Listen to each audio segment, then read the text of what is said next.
오늘 본문은 헤롯의 죽음을 말하죠. 헤롯의 죽음으로 하나님께서 말씀하시는 것이 있습니다. 헤롯의 죽음으로 말씀하시는 것이 무엇인가 하는 주제로 생각하겠습니다. 헤롯의 죽음으로 하나님께서 무슨 말씀을 하시는가? 성경은 옛날 이야기가 아니지 않습니까? 헤롯이 죽었다 하고 이야기하는 정도가 아니고 하나님께서 오고 오는 자기 백성들에게 하실 말씀을 기록한 거죠. 헤롯의 죽음도 하나님께서 말씀하시는 것이 있습니다. 성경을 원래 기록할 때 많은 계시 중에 택자들, 하나님께서 택한 자들에게 꼭 필요한 것만 선택해서 기록으로 남긴 것이 성경이지 않습니까? 따라서 성경의 어떤 본문이든지 하나님의 말씀이죠. 옛 이야기가 아니고 하나님의 말씀입니다. 그럼 헤롯이 죽음에 대한 이야기를 소상하게 기록하고 있는데 이 헤롯의 죽음으로 하나님이 무슨 말씀하시는가? 헤롯의 죽음으로 말씀하시는 것이 무엇인가 하는 주제로 말씀을 듣겠습니다. 지금 이 헤롯은 헤롯 아그리파 1세인 것을 우리가 잘 압니다. 헤롯의 명칭을 가졌는데 누구인지 헤롯 아그리파 1세입니다. 이 헤롯 아그리파 1세는 매우 악한 왕이잖아요. 지난 시간에도 보았지만 야고보를 죽이고 유대인들이 이를 기뻐하는 것을 보고 베드로도 죽이려고 했지 않습니까? 베드로가 감쪽같이 탈옥을 했죠. 하나님께서 구출해 내셨는데 그래서 실패로 돌아가자 그 베드로를 지키던 군사들, 그러니까 자기 수하에 있는 신하들이죠. 신하들을 다 죽이라 하고 이 가이사랴로 내려가지 않았습니까? 이것을 보면 매우 악한 왕이죠. 그런데 어떻게 유대의 왕이 되었는가 하는 것입니다. 유대 나라는 지금 우리나라처럼 세상 나라가 아니죠. 물론 당시의 유대 나라는 이미 새 이스라엘인 교회가 출범해서 한참 진행해 나가고 있죠. 그런 점에서 엄격하게 따지면 유대교는 이미 하나님의 말씀을 더 이상 공급받지 않고 고착화된 상태이기 때문에 하나님 나라다 할 수가 없습니다. 이제는 새 이스라엘로 출발한 교회가 하나님 나라입니다. 그런 점에서 보면 이 헤롯 아그리파 1세가 세상 나라의 왕이라고 할 수 있습니다. 그러나 이 헤롯 아그리파 1세가 어느 날 갑자기 왕이 된 것이 아니고 선조 때부터 이어져 온 왕입니다. 선조라고 하면 저 멀리 거슬러 올라가면 구약시대까지 올라갈 수 있습니다. 누구죠? 헤롯 대왕입니다. 이 헤롯 아그리파 1세의 할아버지입니다. 헤롯 대왕이 주전 37년경에 유대 나라의 왕이 되었거든요. 주전이니까 유대 나라의 왕이라면 이 주전은 유대 나라가 하나님 나라이지 않습니까? 새 이스라엘인 교회, 새 하나님 나라는 아직 출범하지도 않았으니까 한참 후에 출범할 테니까 하나님 나라였습니다. 어떻게 헤롯 대왕부터 헤롯 가게가 하나님 나라인 유대의 왕이 되었는가 하는 것입니다. 이 점을 오늘 조금 살피면서 본문을 볼 필요가 있겠습니다. 헤롯 대왕에 대해서는 지지난 시간에도 잠깐 언급을 하지 않았습니까? 그래서 소상하게 이야기하기보다는 유대 나라와 관련된 왕들, 관련된 것만 좀 짚고 갔으면 좋겠습니다. 헤롯 대왕이 왕이 되었을 때가 주전 37년경인데 당시 이 황제의 지지를 받아서 로마 정부의 지지를 받아서 유대 나라의 왕이 되었습니다. 그러니까 유대 나라 백성들의 지지를 받아서 왕이 되지 않았으니까 유대인들의 환심을 사기 위해서 굉장히 노력을 했습니다. 그 노력의 일환으로 헤롯 성전을 건축하게 된 겁니다. 예수님 오셨을 때 46년간 짓고 있었던 거라고 하지 않았습니까? 그러니까 헤롯 대왕이 유대 나라 유대인들에게 관심을 사기 위해서 많은 노력을 기울였던 것입니다. 그런데 주전 4년경에 헤롯이 죽게 됩니다.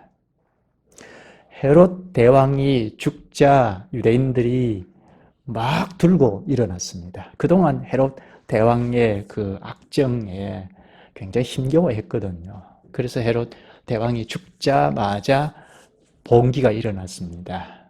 이제는 헤롯 가계로부터 벗어나자 해서 로마 당국에까지 가서 막 호소를 했습니다. 이제 헤롯 대왕의 지도를 받지 않겠다. 그 헤롯 가계의 지도를 받지 않겠다 하고 여기저기에서 반란이 일어났습니다. 이런 반란이 일어날 경우에는 그 지역의 총독이나 그 이웃 관할 지역의 총독이 이를 진압하고 안정시켜야 할 책임이 있습니다. 당시에 이 이웃의 그 시리아 총독이 바루스라는 사람인데, 바로 이웃의 유대 나라에 지금 많은 반란이 일어나서 무정부 상태가 되어버렸으니까 이걸 진압하고 안정화시켜야 할 책임이 있었습니다. 그래서 군사를 이끌고 유대 땅에 진입해 들어왔습니다. 그래서 반란을 일으킨 사람들을 잡아가기도 하고 죽이기도 하고 했습니다. 전국에서 약 2,000명 정도는 십자가형에 처형을 했습니다. 이렇게 해서 안정화시켰는데 이 와중에 유대의 귀족 대표들이 로마 당국에 가서 호소를 했습니다. 우리가 헤롯 가계의 지도를 받지 않겠다 하고 오히려 로마 정부가 직접 통치해 주기를 청원을 했습니다. 어떻게 되었을까요?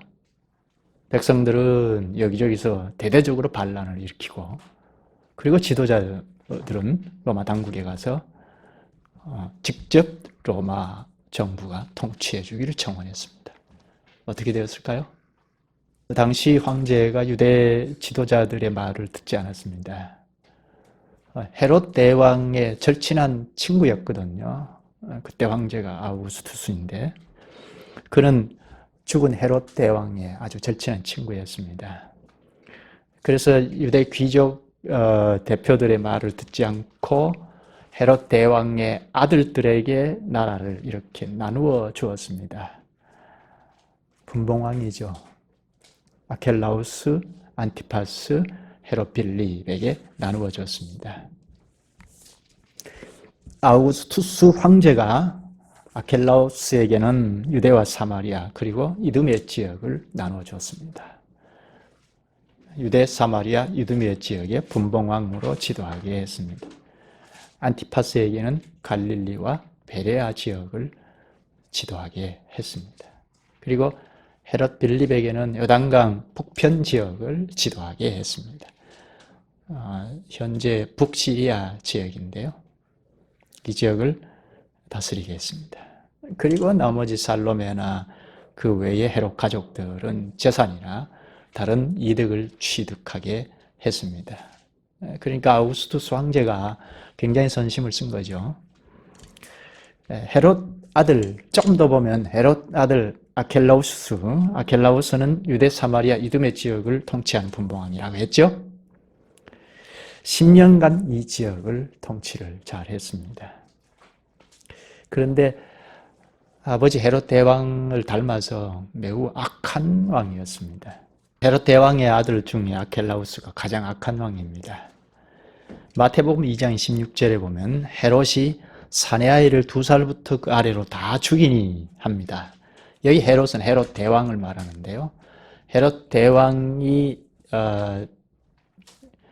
7일을 할 때 예수님께서 탄생하셨습니다. 그래서 그것을 헤롯 대왕이 알고 동방 박사들을 통해서 정보를 알았을 것 같은데 그 사실을 알고 예수님을 죽이기 위해서 2살 이하를 다 죽였습니다. 그러니까 얼마나 악한 왕입니까? 이런 무시무시한 상황을 알고 예수님의 부모들이 예수님을 데리고 애굽으로 잠시 내려가서 피신해서 살고 있었습니다. 근데 헤롯 대왕이 죽자 유대로 다시 돌아오려고 했습니다.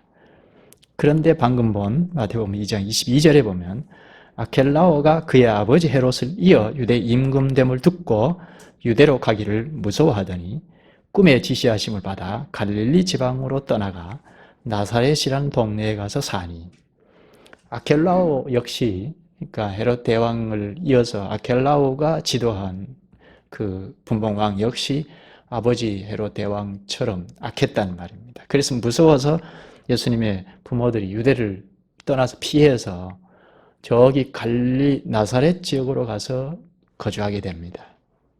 그 때문에 예수님이 나사렛에서 자라게 됩니다. 갈릴리는 안티파스가 통치하는 분봉왕이지 않습니까? 거기에서 살게 되어서 예수님이 성장하게 됩니다. 유대인들이 다 무서워할 정도로 악한 왕이었는데 이 아켈라오의 통치에 견디다 못해서 유대, 사마리아 지도자들이 로마 황제에게 가서 불만을 토로했습니다. 왕의 학정에 견딜 수 없나이다 하고 호소하자 황제는 아켈라오를 면직해버렸습니다. 그리고 이렇게 아켈라오가 지도했던 데가 유대, 사마리아 그리고 이두메라고 했죠. 이 지역을 로마 총독이 직접 통치하게 됩니다. 그래서 유대는 로마 총독 관할에 있게 됩니다. 이때 빌라도 총독이었지 않습니까? 그 전까지는 헤롯 대왕이 치리했기 때문에 봉신왕국이었는데 이제는 로마가 직접 통치하게 됩니다. 그러니까 총독이 통치하게 되니까 속주 통치가 되었습니다. 이때가 주후 6년경인데요. 그러면 예수님이 한 10대 초반쯤 되죠. 한참 성장 과정에 있었던 겁니다. 세 사람 분봉왕 중에 아켈라오가 면직당했다 하는 것 생각하고, 그 다음 아들이 안티파스이죠. 이 안티파스는 갈릴리와 베레아 지역을 지도했죠. 이곳은 무리 없이 오랫동안 다스리게 되었습니다. 안티파스가 유대교를 아주 존중했는데요. 그래서 예루살렘 절기 때도 자주 나타났습니다. 또 당시에 화폐는 다 그러니까 동전에 사람의 얼굴이 새겨져 있었는데 이건 로마 당국의 영향 때문입니다. 그러나 유대인들에게 사람 얼굴이 없는, 사람 형상이 없는 화폐, 동전을 발행하기도 했습니다. 이렇게 해서 유대인들의 관심을 사서 무난하게 통치를 하게 되었습니다.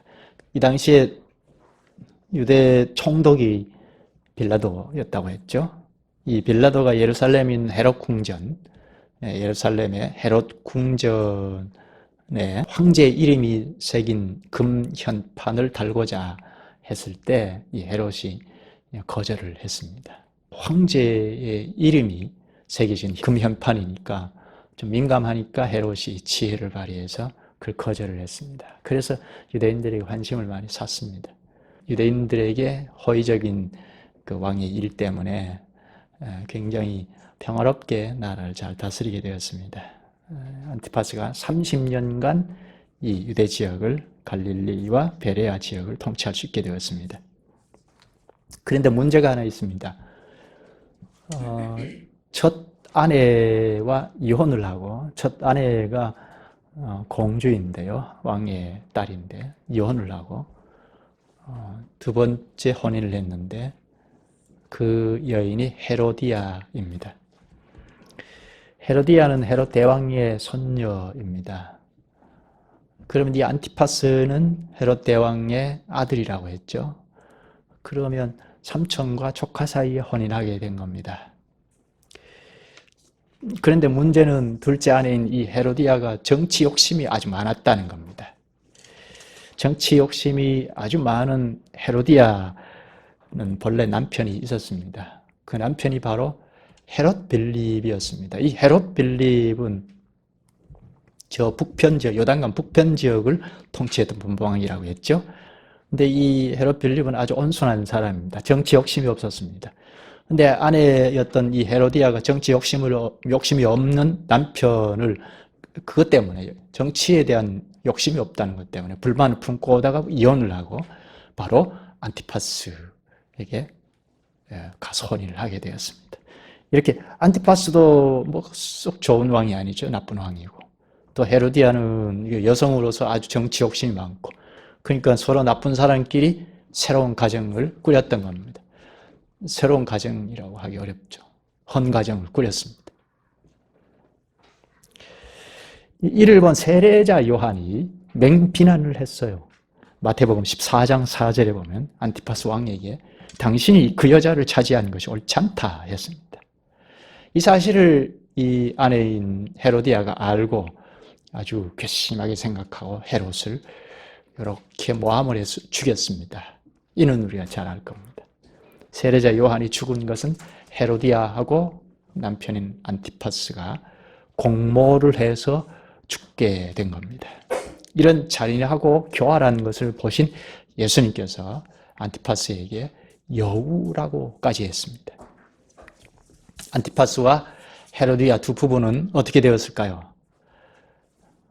새로 들인 이 아내 헤로디아의 정치적인 욕심 때문에 몰락을 재촉했습니다.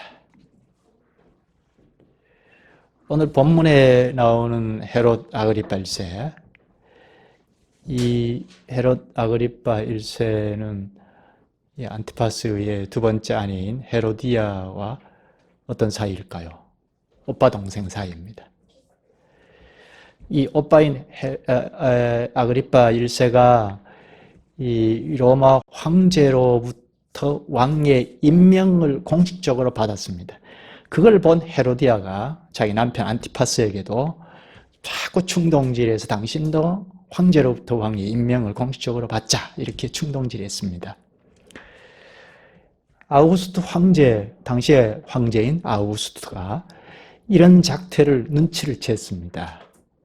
그래서 안티파스가 권력에 굶주린 사람 아니냐 하고 아주 화를 내면서 파면해 버렸습니다.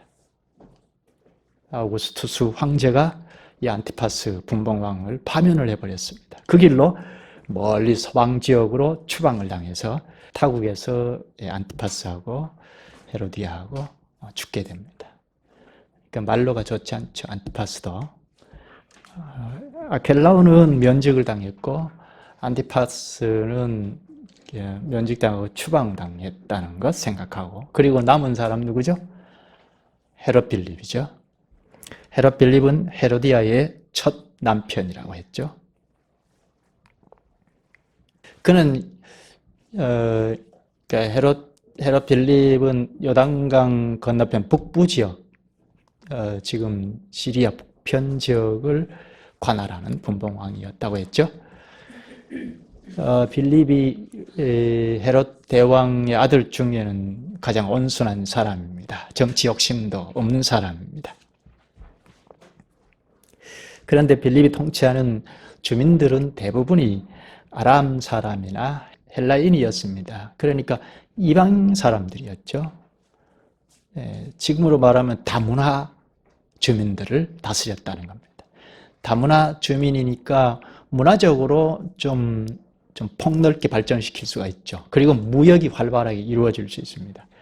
온순한 이 빌립은 주어진 그 영역을 아주 지혜롭게 잘, 평화롭게 잘 다스리면서 무역과 문화를 증진시켰습니다.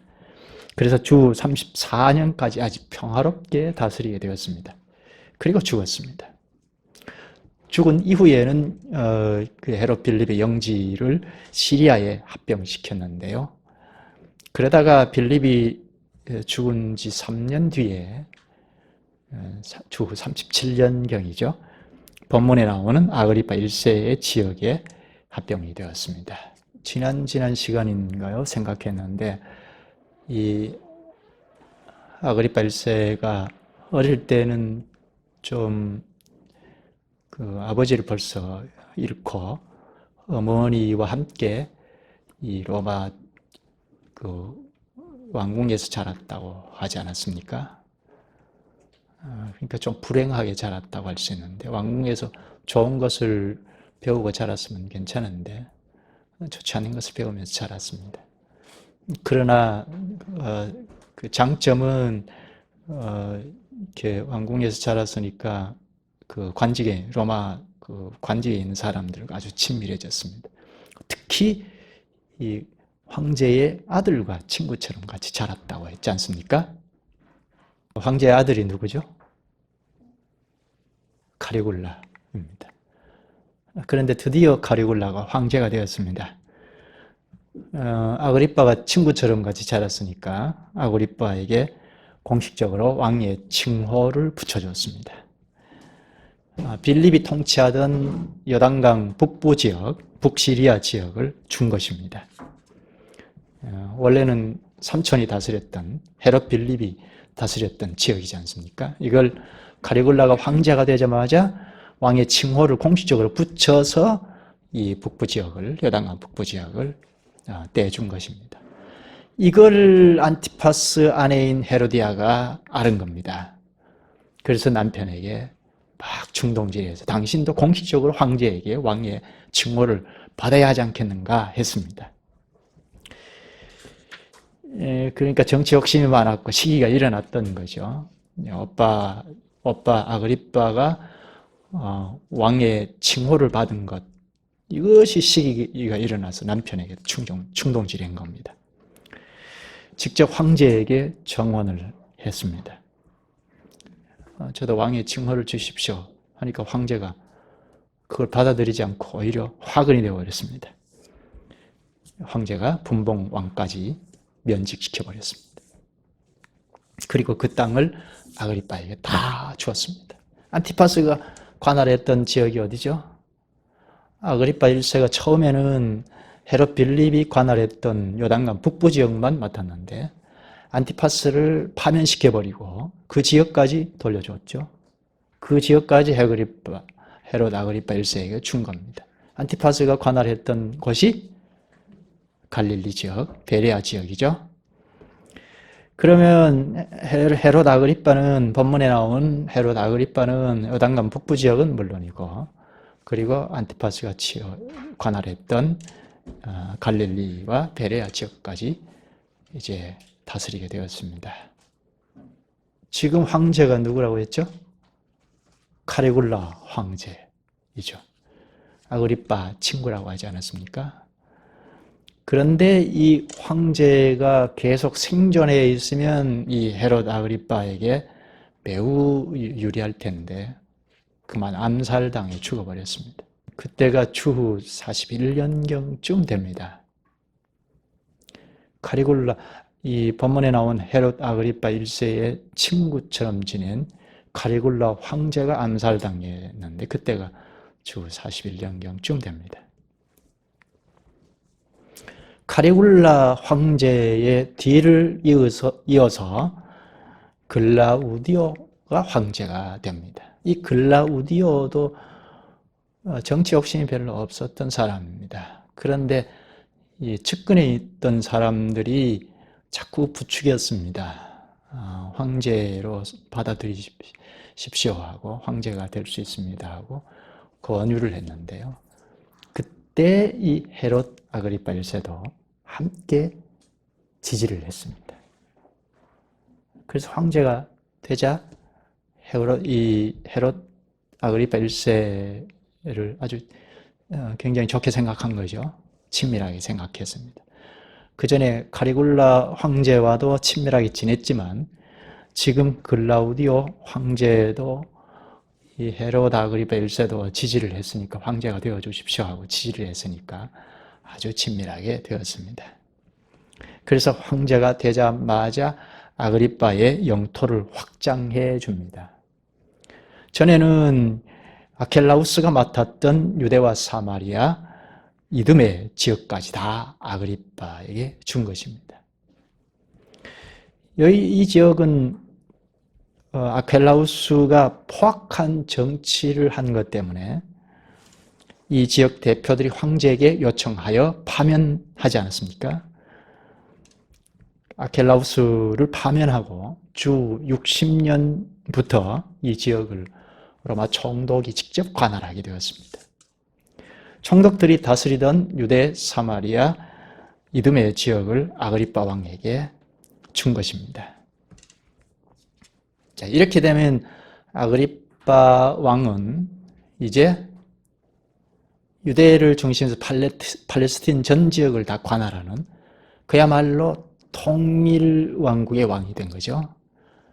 이때는 바로 헤롯 대왕이 통치했던 그 관할 지역을 몽땅 오늘 본문에 나온 헤롯 아그리파 1세가 통치하게 된 것입니다.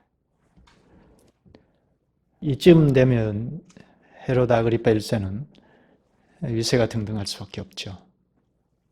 헤롯 대왕 못지않은 기세등등한 위치로 올라선 것입니다. 그 때문에 오늘 본문에 보면 이게 교만이 대단하구나, 굉장히 거들먹거리는 이런 상황을 볼 수가 있습니다. 교만이 하늘을 찌릅니다. 정치적으로는 로마 당국에서부터 탄탄한 지지를 받고 있고, 그리고 유대 사람들에게는 기쁨을 주고 있습니다. 율법 공부도 하고요. 그리고 절기 때도 유대인들에게 얼굴을 자주 내밀고, 그리고 야고보를 죽이자 유대인들이 이 일을 기뻐하는 것을 보고 베드로도 죽이고자 했다는 말입니다. 그러니까 이 헤롯 아그리파 1세는 굉장히 교활한 사람이기도 합니다. 굉장히 정치에 민감하고, 지금까지 유대교가 기독교를 굉장히 박해하는 것을 이렇게 봤다는 말입니다. 파악을 했다는 말입니다. 그래서 유대인들의 관심을 받기 위해서 이 헤롯 아그리파 1세도 야고보를 죽이고, 야고보만 죽였겠습니까? 근데 유대인들이 이 일을 기뻐하는 것을 보고 베드로도 잡아 죽이고자 했다는 겁니다. 그러니까 정치적으로 굉장히 좀 지혜롭다고 할까요? 교활한 사람입니다. 이제 베드로를 죽이려고 하다 실패를 해버렸잖아요. 하나님께서 구출해냈죠. 실패하자 자기 측근들을 모조리 죽여라 하고 가이사라로 내려가 버렸습니다. 가이사라에서 무엇을 합니까? 가이사라에 내려가서도 이렇게 사람을 그냥 기분 내키는 대로 죽였던 사람인데, 가이사라에 내려가서도 정치 노름을 하고 있습니다. 본문을 한번 볼까요? 20절을 보면 헤롯이 두로와 시돈 사람들을 대단히 노여워하니 그들의 지방이 왕국에서 나는 양식을 먹는 까닭에 한 마음으로 그에게 나와 왕의 침소 맡은 신하 블라수도를 설득하여 화목하기를 정한지라. 조금 어려운 말일 수 있는데요. 헤롯이 두로와 시돈 사람들에게 노했다는 말입니다. 근데 이 두로와 시돈 사람들이 이 헤롯이 노하니까 같이 노할 수 있잖아요. 상대할 수 있잖아요. 그러나 그걸 참고 꾹꾹 누르고 그렇게 하지 않았습니다. 그것은 두로와 시돈 지역의 당시에 농산물이 많이 소출이 안 됐던 것 같습니다. 그래서 갈릴리 지역의 농산물을 공급을 받고 있었거든요. 이 갈릴리 지역은 헤롯 아그리파 1세가 통치하고 있던 지역 아닙니까? 그러니까 헤롯 아그리파 1세의 왕국이죠. 그런 농산물을 먹고 있으니까 노발대발 했음에도 거기에 불만을 토로하지 못했습니다. 오히려 그 왕의 신하 블라수도를 찾아가서 화친할 것을 제안합니다. 당시에 화친한다는 것은 돈을 주고받는 것인데요. 이 돈은 고스란히 헤롯 아그리파 주머니로 들어간 거죠. 이렇게 물질을 착복하고, 그리고 그 다음 보십시다. 21, 22절 헤롯이 나를 택하여 왕복을 입고 단상에 앉아 백성에게 연설하니 백성들이 크게 부르되 이것은 신의 소리요 사람의 소리가 아니라 하거늘. 희한한 일이 벌어집니다. 아그리파 왕이 여기 연설을 하니까 이 연설이 사람의 소리가 아니고 신의 소리다, 하나님이다 한 겁니다.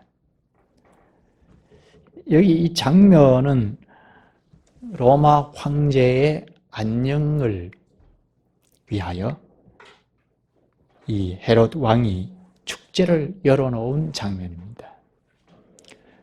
이 로마 황제의 안녕을 위한 축제니까 당시에 그 관할하고 있던 그 장관들, 공직자들, 저명한 인사들이 다 모일 것 아닙니까? 이런 상황을 역사가 요세푸스가 한 말이 있는데요. 둘째 날 이른 아침에 헤롯 아그리파 1세가 원형극장, 그러니까 은으로 된 옷을 입고 원형극장에 딱 나타났는데 그 원형극장 안으로 쓱 들어가니까 햇볕이 비추어서 막 번쩍번쩍 빛이 난다는 말입니다.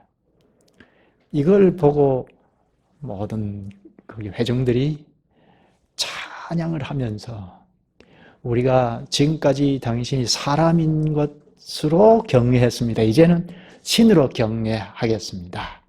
했다는 겁니다. 오늘 본문대로 말하면 왕이 연설하자 신의 소리요 사람의 소리가 아니라 한 겁니다. 사람이 이렇게 높여주면 보통 어떻게 합니까? 대부분은 겉으로는 겸손한 척할지 모르겠습니다만 대부분은 위세가 등등해지죠. 교만한 자리를 살짝 옮깁니다. 아담의 후손이기 때문이죠.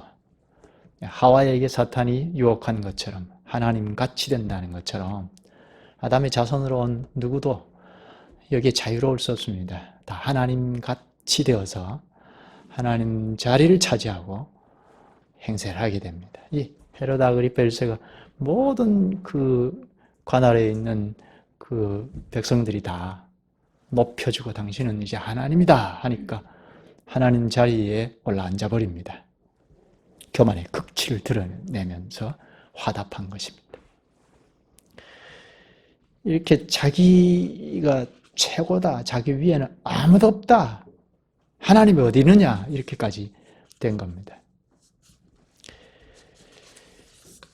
그 다음 보면 백성들이 크게 부르되 이것은 신의 소리요 사람의 소리가 아니라 하거늘 헤롯이 영광을 하나님께로 돌리지 아니하므로 주의 사자가 곧 친히 벌레에게 먹혀 죽으니라. 하나님께서 심판하셨다는 거죠. 헤롯이 영광을 하나님께 돌리지 아니하므로 이 저자 누가가 이렇게 기록을 했어요. 헤롯이 영광을 하나님께로 돌리지 아니하므로. 왜 이렇게 기록했을까요?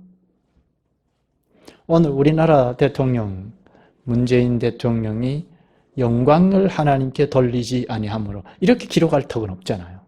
완전히 세상 나라니까.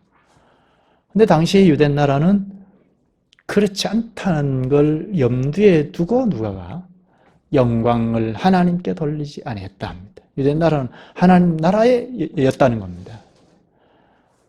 헤롯은 하나님 나라의 대리자로 통치하는 것뿐이었다는 겁니다. 물론 엄격하게 말하면 서론에서 말했는데 이 교차 지점이죠. 새 이스라엘인 교회가 출범해서 한참 진행되고 있었으니까 이런 점에서 보면 엄격하게 보면 유대 나라는 유대교는 이제 하나님 나라가 아닙니다. 그러나 아직은 사도시대 때는 교회와 유대교는 교차 지점이라고 보고 누가가 영광을 하나님께 돌리지 아니하므로 한 것 같습니다. 마땅히 하나님께 영광을 돌려야 하는데 하나님께 돌리지 아니하므로 하나님께서 사자를 보내서 치셨다, 심판하셨다 하죠.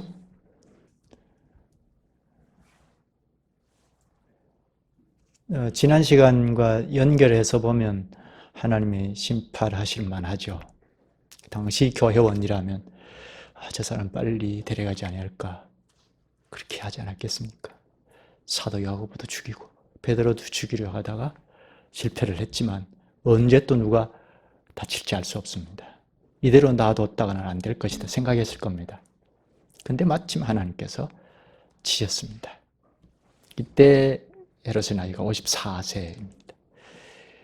그렇게 기분 내킨 대로 사람을 막 죽였던 헤롯 왕인데 자신도 54세의 나이로 생을 마감하게 되었습니다. 영원히 죽지 않을 것처럼 했잖아요.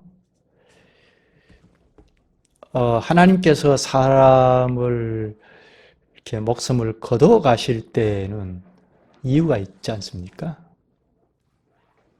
헤롯의 죽음을 기록해 놓은 것도 오늘 우리에게 말씀하시고자 하신 거죠. 헤롯의 죽음으로 무슨 말씀을 하십니까? 사람의 죽음을 우리가 다 해석할 수는 없죠. 어떤 사람은 도무지 이 사람의 죽음을 해석할 수 없는, 이해가 되지 않는 죽음이 있지 않습니까? 그러나 이 헤롯 아그리파 1세의 죽음은 하나님께서 노하셔서 심판하셨다. 금방 알 수가 있죠. 당시 독자들 뿐만 아니라 오늘 우리도 주의 백성이면 조금만 성경을 보면 헤롯 아그리파 1세는 하나님의 심판을 받아 죽었다. 영광을 하나님께로 돌리지 아니하므로 주의 사자가 곧 치시니 벌레에게 먹혀 죽으니라. 이건 하나님께서 심판하셨다는 겁니다. 금방 알 수 있죠. 무엇을 말씀합니까? 헤롯을 하나님께서 심판하셨다. 헤롯의 이 죽음으로 하나님께서 무슨 말씀을 하시죠? 헤롯의 죽음으로 공의롭다 하는 것을 말씀하시죠. 내가 공의롭다, 공평하고 의롭다 하시는 것입니다. 하나님 나라인 교회의 큰 적대 세력이었습니다. 제동장치가 전혀 없는, 기분 내키는 대로 사람을 죽였는데 그것도 하나님 나라 교회원들을 죽였습니다. 이대로 뒀다가는 하나님 나라가 제대로 설 수 없겠다는 판단을 하신 것입니다. 그래서 심판하셨습니다. 헤롯의 죽음으로 말씀하시는 것은 나는 공평하고 의롭다는 겁니다. 공의롭다는 겁니다.